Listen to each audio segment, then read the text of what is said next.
My goal in this overview of the Gideon lesson from Judges 6 and 7 is to show the key verse, the theme, and the overall structure that I would use if I were teaching it. Also, I'd like to highlight a few useful facts from the passage. So let's get started. The key verse in the passage is Judges 6:12, when the angel of the Lord appears to Gideon and says to him, "The Lord is with you, O mighty man of valor." That verse highlights the two underlying themes that unfold in the story details. Number one, the Lord is with you. Number two, mighty man of valor. As the story develops, we see 4 times that Gideon is very fearful. That seems at odds with being called a mighty man of valor, but we begin to realize that courage is not the absence of fear. Rather, it is taking action to do what is right in spite of our fear. And then 4 times in the story, we also see that Gideon receives a sign from God. Notice that each time the sign is not to show Gideon what to do. He already knows what to do. And the sign is not to change Gideon from an unbelieving doubter into someone of faith, because Gideon is already a man of faith. Rather, each of the 4 signs is given for the same outcome, to reassure Gideon that God is indeed with him. So when you put those 2 threads together, what we see is that it was because Gideon absolutely knew beyond a shadow of a doubt that it was God who was with him that made him able to be a mighty man of valor. Let's look at the structure. I've divided the story into 4 sections. The story begins with Israel is oppressed by the Midianites. Then God gives Gideon 2 sets of instructions that provoke fear. What is the first one? Go defeat the Midianites. And then the second one, go tear down your father's Baal and Asherah pole. Both of those really make Gideon very afraid. But point 3, Gideon follows the instructions. First, he tears down his father's Baal, burns the Asherah pole. Then he gathers the army to go fight the Midianites. And then finally, point 4, God defeats the Midianites. Here are some useful facts to have as you study this passage. First, the Midianites were a nomadic tribe that in Scripture usually were in opposition to Israel.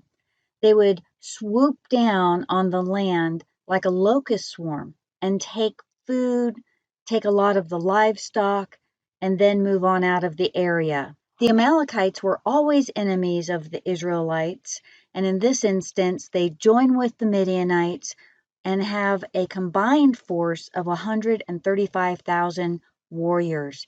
This marauding band coming into the land had gone on for 7 years before Israel cries out to God for help. Second, we find Gideon in a wine press, but he is threshing barley. Why in a wine press? Threshing floors were usually out in the open where the wind could catch the chaff and blow it away as the wheat and barley were being winnowed. And so Gideon now is in a wine press because he is fearful that there might be a marauding band of Midianites showing up at any moment.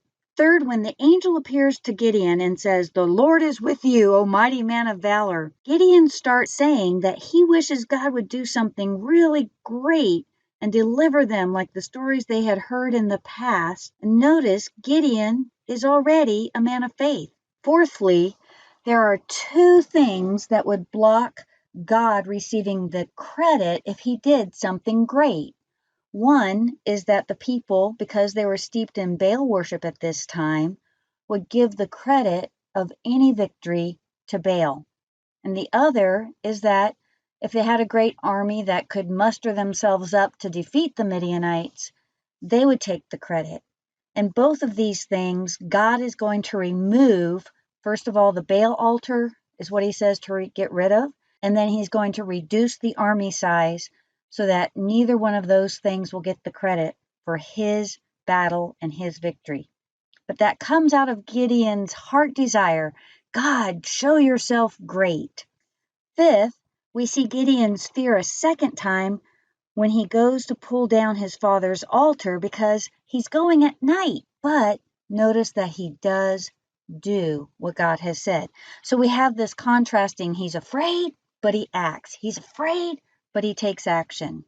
Sixth, when he puts out the fleece, notice that he has already gathered the army, and his best recruiting efforts have only mustered 32,000 troops. Compared to 135,000, that's not going to do well.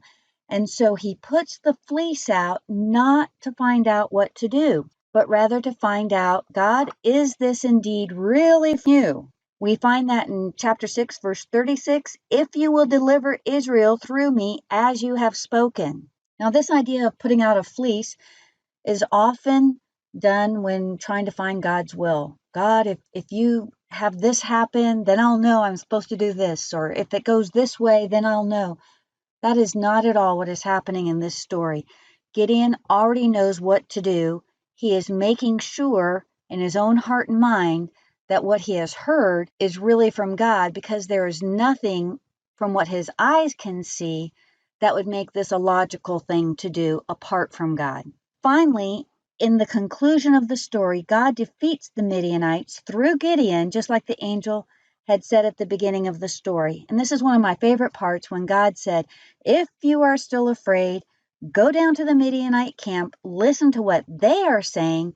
And we see for the fourth time, Gideon's fear is there because he goes. He takes his servant with him and goes into the camp.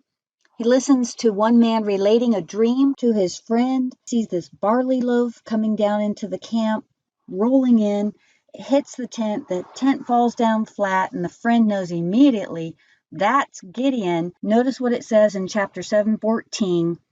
God has given the whole camp of Midian into his hand.